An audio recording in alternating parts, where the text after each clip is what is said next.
সেই যে গেলি আর এখন এলি। আরে কি হলো সেখানে শেষ পর্যন্ত? হ্যাঁ,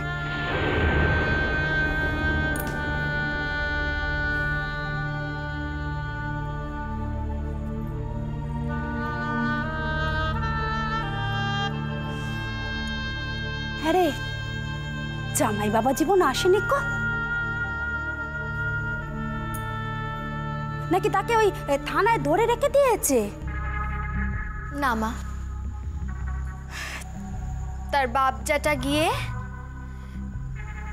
তাকে সেখান থেকে ছাড়িয়ে নিয়ে এসেছে।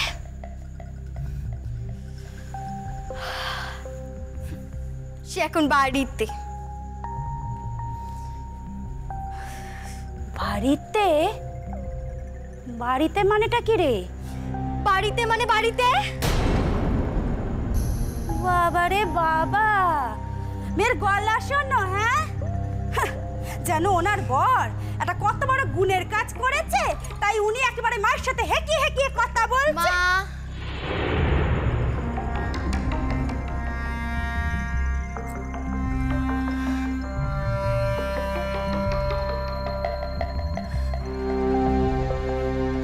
শোনো মা, আমার মাথাটা না এখন এখন খুব গরম আছে, খুব।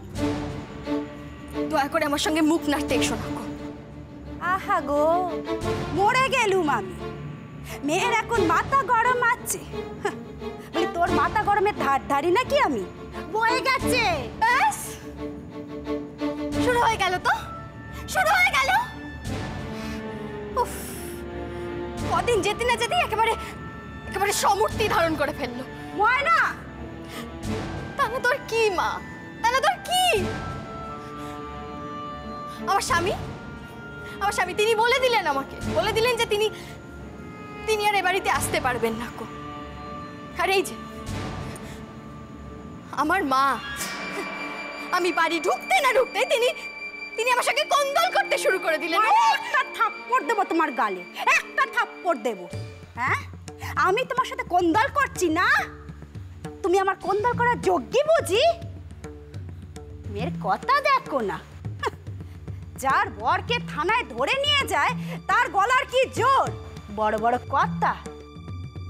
শোন ময়না, এরকম যদি আমার হতো না রে, আমি লোকের কাছে মুখ দেখাতে পারতাম।